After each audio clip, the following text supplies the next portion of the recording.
Nós não fazemos a diferença em lugar que a gente esteja, mesmo com conhecimento extraordinário. Uma liderança espírita aí, um dia eu ouvi dele falando o seguinte: olha, há um movimento escandaloso no mundo espiritual. Espíritos disputando para vir à Terra, para poder servir a Jesus, para poder mudar esse eixo, para que o mal não predomine aqui. E eles estão pedindo, implorando, entrando na fila para poder se candidatar a vir aqui, abrir mão da opinião pessoal, dos sonhos, dos desejos, das vontades próprias, para servir a Deus. Porque nós temos um propósito aqui. Nós não viemos aqui simplesmente, nascemos, crescemos, né? Estudamos, namoramos, casamos, temos filhos, envelhecemos e morremos. Passou. A gente só deixa isso tudo acontecer, que é um processo natural. A gente querendo ou não, nós vamos passar por esse ciclo. Pelo menos crescer, aí envelhecer nós vamos. Né? Por mais que a gente esteja lutando contra isso, né? Por mais que você coloque nem que seja um palito de fósforo para conter as rugas, né? A lei da gravidade que vai caindo, né? E você vai lutando, a gente tenta vencer, ou seja, para manter jovial. Mas todos nós estamos nessa condição. Se estamos reencarnados, nós não temos como fugir. O que nós podemos fazer é melhorar a nós mesmos, manter a jovialidade do espírito, manter a presença em Deus em nós, que veremos que mesmo com o corpo em decrepitude, mesmo com ele já avançado em idade, nós manteremos a jovialidade. Eu faço aqui um companheiro que eu aprendi muito, Tilau, na casa Paulo Estevão.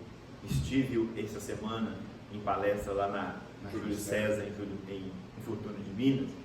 82 anos de idade, jovial, brincando, acolhendo todo mundo, com um calor humano extraordinário. Nós acompanhamos de volta a sua fala, a sua agenda. Hoje ele não está conseguindo fazer palestra de pé constantemente, mas faz sentado. Na medida do possível, cumpre também, ou seja, 92, 93 anos quase de idade. Jovial, aquela encanta, atrai. Parece que, como diz ele, né, esqueceram dele. O homem não morre, né? Está vivo, está aí e ainda concorrendo e disputando com qualquer jovem a capacidade oratória, a capacidade de trabalho, a capacidade de liderança, sem tomar espaço de ninguém, realiza o seu. Porque compreendeu, principalmente, no livro dos Espíritos, a mensagem do Cristo. Se impregnou dessas lições. E com isso se tornou o nosso Divaldo Pereira Franco. Um Chico Xavier nós acompanhamos. E vários outros aí que estão trabalhando, que estão dando a vida. A gente se tornam, se encontram, faz da vida algo de útil, porque descobriram a doutrina espírita. Nós, de nossa parte, nós não temos outra coisa também a dizer. O que nós estaríamos fazendo? Como seria a nossa vida? Quais as nobrezas que nós estaríamos trazendo para a Terra? Quais atitudes? Gente, a gente olha para dentro da gente, a gente, pelo menos de mim para comigo mesmo, a gente só vê dificuldade, nós só vemos impurezas, pequenez. Então aqui, olha, falando aqui, tendo a oportunidade de falar do Evangelho de Jesus, é uma concessão divina, é uma oportunidade que nós temos que abraçar, que agarrar com todas as forças. Nós não podemos simplesmente participar como meros ouvintes, nós temos que participar da vida, levar engrandecimento, participar, mas de forma ativa, no bem. A última questão que eu gostaria de deixar registrado é a última questão também do Livro dos Espíritos, é a questão 1018 do Livro dos Espíritos, que trazem para nós assim, veja bem.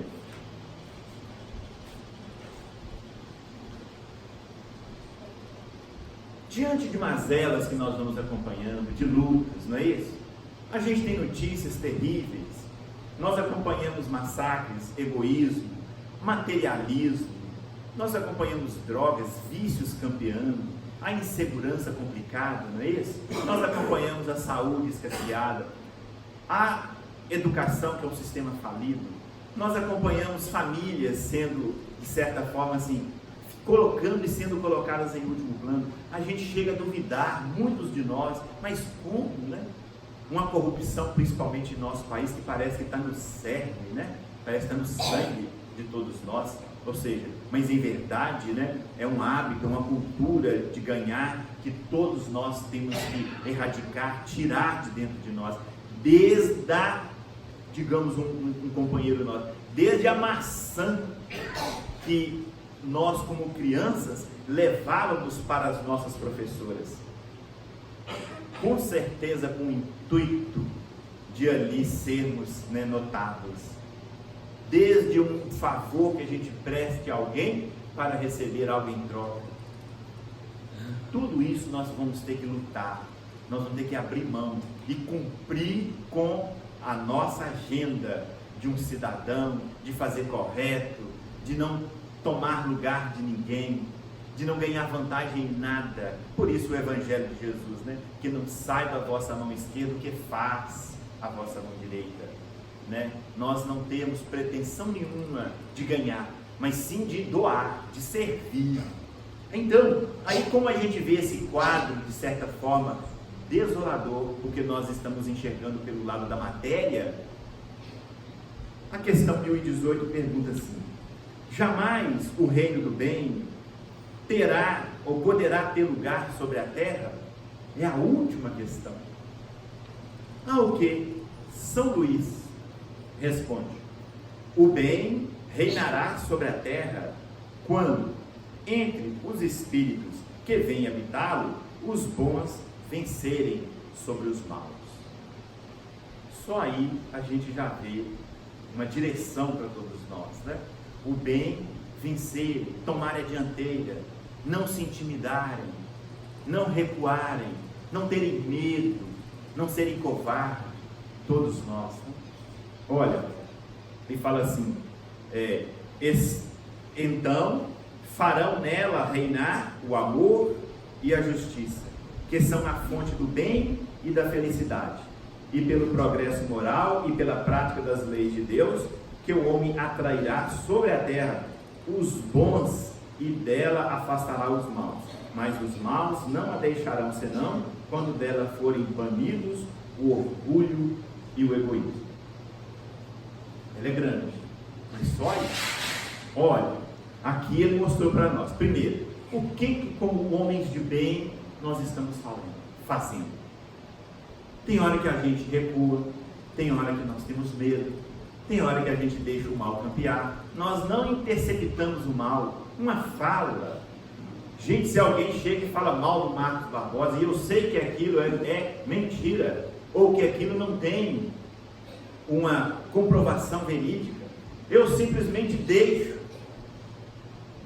aquilo acontecer, mesmo porque lá dentro de mim, muitas das vezes, eu tenho aquela coisa assim, mas é até bom para o Marcos aprender também, assim. Ou seja, é uma maldade em mim, que eu não estou combatendo, e eu deixo ela então campear no meio dos outros. Veja bem então que eu tenho que lutar comigo mesmo, então eu tenho que trabalhar e falar, não, peraí, mas isso é verdade? Você tem certeza que é assim? Não, me falaram, mas você não pode passar, já que você não tem certeza. Gente, ser um contraponto ali, a gente levantar. Na época em que eu estava mexendo com obra, aí nós estávamos aquele monte de gente falando mal das mulheres. E todo mundo falando mal. Não, mas é difícil. Tinha um lá que estava mordido, você estava queimado. Mas que difícil. Não, bicho difícil, né? Você chega em casa, é aquela coisa, aquela cobrança, o ambiente fica ruim. E o outro falava, não, lá em casa é assim. Cara, eu nem vou para casa, eu saio daqui, vou para o boteco, passo lá, porque está difícil o ambiente. O outro falava, cada um falava, e aquele clima foi. Quando eu vi, estava eu lá rindo. Estava eu concordando com aquilo também. Eu falei, meu Deus do céu, o que eu estou fazendo? E aí Aí na hora eu lembrei, meu Deus do céu, tem palestra, tem speaker, tem tarefa, eu estou aqui participando. Mas aí antes que eu tomasse a dianteira, um outro levantou e falou assim: ô gente, peraí, nós estamos falando aqui como se nós, homens, não tivéssem perfeição, como se nós fizéssemos tudo certinho, como se a gente não tivesse erro nenhum. Nós também temos, gente, nós somos complicados. E aí eu, graças a Deus, ganhei gancho e entrei, né, nesse lado aí para tentar, de certa forma, amenizar. Assim, teve uma certa feita também, ainda na adolescência, na Mocidade Espírita do Paulo Estevão, né? Nós estávamos lá e nós estávamos em um bar, e era assim, tinha umas cadeiras assim, e aí chegou, né, um pedinte, e bêbado. A hora que ele chegou, o garçom chegou e já, não, sai daqui, não, vai embora, você está atrapalhando os clientes, que é a coisa toda, né? E nisso eu lá ouvindo várias coisas da mocidade, fiquei observando aquilo, mas assim, o que fazer? Eu senti vontade de intervir, de fazer alguma coisa, mas eu fiquei quieto, muito tímido, fiquei esperando, né? E ali, esse dedo simplesmente ele sentou. A hora que ele sentou, ele vinha o garçom. O garçom lá ia pegar a cadeira, lá ia puxar aqui do degrau, ele ia jogar lá embaixo. Aí nisso, um rapaz que estava sentado lá falou: não pode tirar, pode deixar ele aí, não, deixa que ele é meu convidado, eu pago para ele o que ele usar. Gente, eu tive aquela lição, eu falei: nossa, cara, pelo amor de Deus, a gente é muito fraco, mesmo conhecendo, né, mesmo sabendo, a gente não intercepta o mal. São nessas pequenas coisas, uma fala, um pensamento, uma atitude que nós poderíamos tomar. Olha, o bem, os maus vão afastar do mundo, como está escrito, quando não houver campo para orgulho e egoísmo. Mas aí eu vejo assim: deixa eu ficar quieto aqui na minha vida, o meu egoísmo, né? E aí eu não participo. Então, o livro dos Espíritos traz para nós que nós venhamos a tomar posturas, que nós venhamos a mudar os nossos hábitos, como diz Kardec, né? É uma quantidade de hábitos adquiridos, né, que é a educação, que nos faz diferente uns dos outros. Então nós precisamos tomar a peito, falar assim: eu preciso ser uma outra pessoa, eu preciso mudar a mim mesmo, eu não posso continuar tendo essas mesmas atitudes, de sempre ganhar, de manter a comodidade, de não enfrentar situações difíceis. Ou seja, é como se nós tivéssemos que instituir em nós um espírito mais combativo com o mal, mas em nós, primeiramente em nós, porque se eu não consigo vê-lo em mim, eu vou concordar com o mal do outro, eu vou acreditar que está certo, que é assim. Então, olha, a luta é sempre dentro de nós, sempre dentro. A hora que nós acompanhamos a obra Paulo Estevão, que ele é, né? Olha, é um tratado de iniciação espiritual. Como que nós poderemos construir o reino de Deus dentro de nós? Que a base do livro dos Espíritos, com todas essas questões, nos ensinam a fazer. Nós vemos lá que todas as portas do mundo se fecharam para ele. Todos os amigos abandonaram. Os familiares. Todo mundo. E aquela alma, então, ele compreendeu naquele momento que para que ele pudesse reiniciar, ser uma nova pessoa, ele tinha que ir para outros caminhos. Nós não podemos continuar sendo nós mesmos. Com a doutrina espírita, com o livro dos Espíritos, que é um marco, foi um marco aqui na Terra. E olha, tem tempo para isso, né? Nós teremos um tempo para a gente cumprir, a gente absorver. Eles vão nos dar tempo da gente estar aqui ouvindo, participando, estudando, vendo as pessoas trabalhar, para a gente implementar na nossa vida. Por mais que seja coletivo, a doutrina espírita é, né, uma doutrina religiosa coletiva, mas a nossa tarefa ela é individual. Eu posso assimilar, perceber, apanhar qual que é a minha tarefa, qual que é a minha realização, como eu iria dizendo, o propósito de Deus para comigo, qual que é o meu ministério.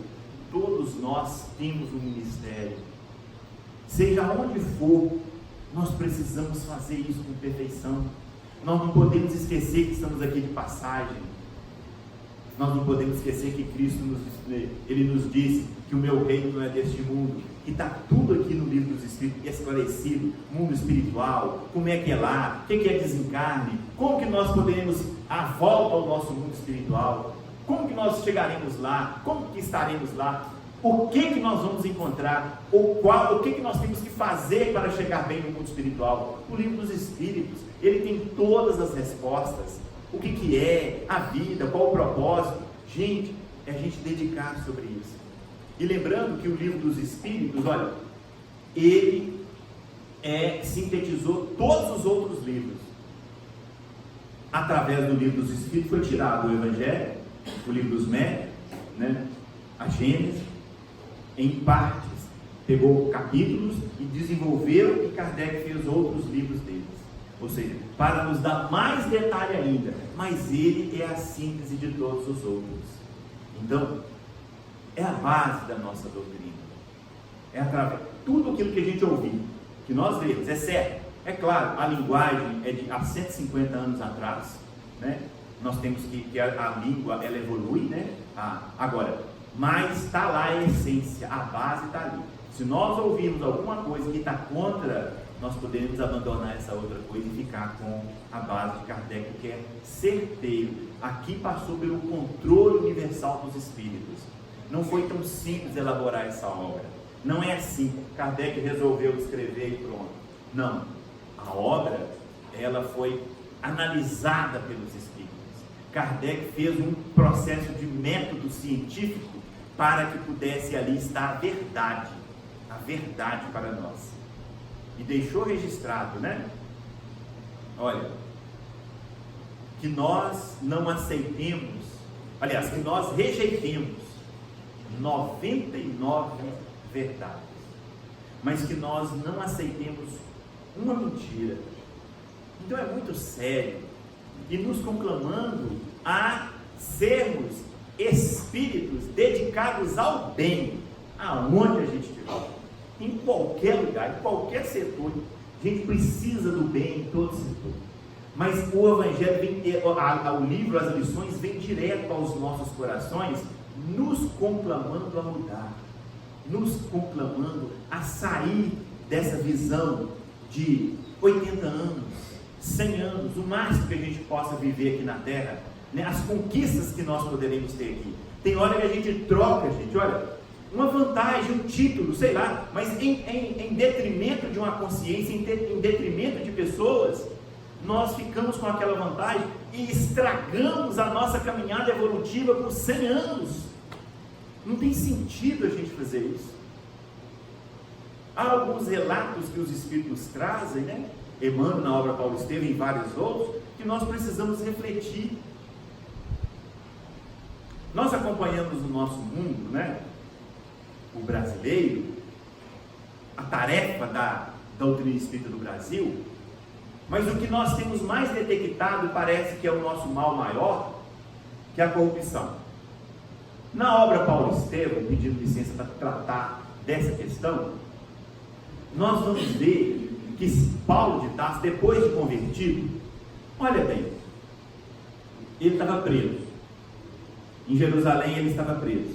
Estando preso, o mal estava maquinando para matá-lo. Queria estraçalhá-lo.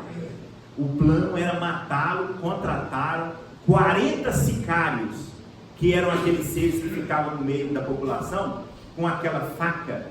Ela parece um arco, né? Chamado sicar. Aquilo ali, encostado da pessoa, ele só virava a mão, aquilo enfiava para dentro da pessoa, morria, pronto, ele guardava e saía. 40, falou assim, nós vamos matá-lo de qualquer forma. Com isso, Tiago, então, resolve ir à autoridade, o tribuno Cláudio Lísias, que havia prendido Paulo, e conta para ele o plano. Olha, inclusive, eles estão com o plano de matá-lo também. Vão te matar se você interceptar. Com isso, Cláudio Lísias, então, monta, né, uma proteção para Paulo e manda-o para Cesareia. 400 homens armados. Paulo veio 400 homens protegendo ele. A hora que ele chega lá diante do governador Félix, ele assusta com aquela proteção. Mas que homem é esse? Por que tantas pessoas para proteger um homem? Paulo chega. Com isso, ele recebe muitas visitas ilustres. O Félix percebe aquilo. Chega perto dele e fala assim: aqui, vejo que você recebe muitas visitas ilustres. Assim, mas o que você quer dizer com isso? Não, eu quero dizer que, olha, se a gente acionar as peças do processo, em pouco tempo você vai estar em liberdade. Ele falou assim: você está falando de subornos? Eu falei assim: não, é só porque as pessoas precisam, né, de ter um certo agrado, para eles poderem. Ele falou assim: olha, eu e você, nós estamos a serviço de Deus. Eu estou preso aqui por Cristo. Ele é o Senhor. A hora que Ele quiser, me tira daqui. Nós temos essa confiança. Tem hora que para a gente tem uma vantagemzinha, a gente se vende. Ai, gente, nós precisamos mudar esses interesses pequenos nossos. A gente se vende. E aí o nosso raciocínio começa a arrumar argumentos a nosso favor, pequeno, tacanho. Paulo, naquela hora, ele mostrou toda a sua grandeza.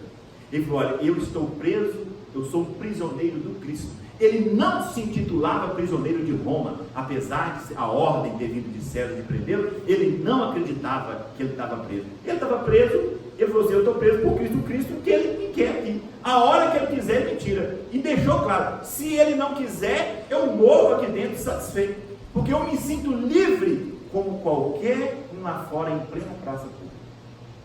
E realmente assim se posicionava e assim ele se sentia. Então era um ser que mantinha a pureza, mantinha a lisura, ele mantinha a consciência limpa, ele não deixava ser lameado. Isso nós podemos ter, não importa a nossa posição, não importa o nosso nome, a nossa família, não importa onde nasci, não importa se eu estou novo, se eu estou velho, o importante é que eu posso adquirir nobreza, virtudes, valores dentro de mim, e ninguém tasca. Se eu as conquistar por mim mesmo, não importa o que os outros estão falando, fazendo, o importante é eu cumprir bem com aquilo que a vida está me oferecendo. E aí eu resolver e ser um instrumento de Deus onde eu estiver. O livro dos Espíritos, ele tem condições, instruções, lições para que nós possamos angariar esses valores e nos tornar, olha, elementos, nos tornar instrumentos para implantar o reino de Deus aqui na terra, gente. Nós não estamos aqui a brincar, nós não estamos aqui simplesmente para passar, viver aqui, né? Ter um belo casamento, uma bela casa, a gente realizar, deixar o nosso nome registrado, a troco de quê ou como nós estamos fazendo isso? A quem nós estamos prejudicando? Será que nós estamos explorando? Se nós estamos aliciando mentes? Será que nós estamos deixando lições equivocadas, valorizando mais a vida material do que a vida espiritual? São essas questões. Não é que nós não possamos ter, nós estamos e devemos nos posicionar como usufrutuários de tudo aquilo que a vida nos oferecer. Porque também, se a gente achar que dinheiro, que posição é pecado, também nós estamos equivocados, porque são posições, tudo passa. Então você vive aquilo, cumpre com aquilo que tem que fazer, sem se apegar. A hora que a vida tirar, a hora que Deus, nos chamar, a morte, o desencarne, a gente vai tranquilo, porque você já estava trabalhando a sua mente para isso. Então, é sermos usufrutuários, usar bem aquilo que a vida nos oferecer, a fala, a nossa inteligência, a nossa influência, o dinheiro, as conquistas, as nossas forças, tudo aquilo que a gente tiver, a gente usar para a implantação do bem. Quanto a entendimento, nós conseguimos entender isso. O que nos tolda é o que fala ali, é o nosso egoísmo. A gente sabe, mas na hora da gente ceder, o nosso egoísmo fala mais forte. E a gente acaba deixando o nosso egoísmo nos dominar. Quando não o orgulho, que é essa falsa força que nos coloca acima das pessoas. De não aceitar um desaforo, de não compreender que o outro pode ser o que ele quiser, como diz o Chico, e eu me tornar cada dia melhor. Então você vê que as lições elas estão sempre na questão moral, sempre.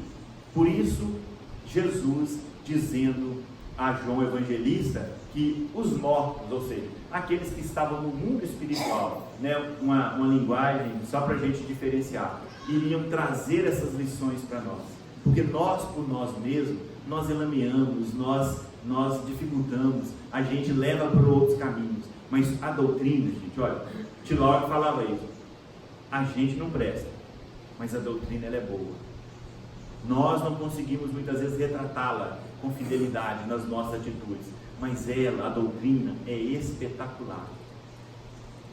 Dediquemos a ela, vamos analisar, vamos buscar compreender a doutrina, que nós veremos que, olha, é a nossa tábua de salvação, porque nela está o Evangelho do Cristo, em todas as suas nuances, de forma perfeita, nos trazendo de novo. É a oportunidade que nós estamos tendo. A base é o livro dos Espíritos, porque é através da imortalidade, é através da comunicabilidade dos Espíritos, é através da compreensão do mundo espiritual que nós vamos conseguir dilatar e entender melhor as falas de Jesus. Por isso que é a base. Agradeço a cada um, agradeço a oportunidade, que nós possamos valorizar a estada, a permanência nossa aqui. E vamos trabalhar para dias melhores. Vamos trabalhar para nos tornar um ser melhor. Vamos fazer com que ao nosso redor, no nosso raio de ação, nós possamos instituir o bem, instituir a justiça, instituir sempre a verdade e a harmonia sempre. Que Ele nos abençoe e nos ampare. Que assim seja.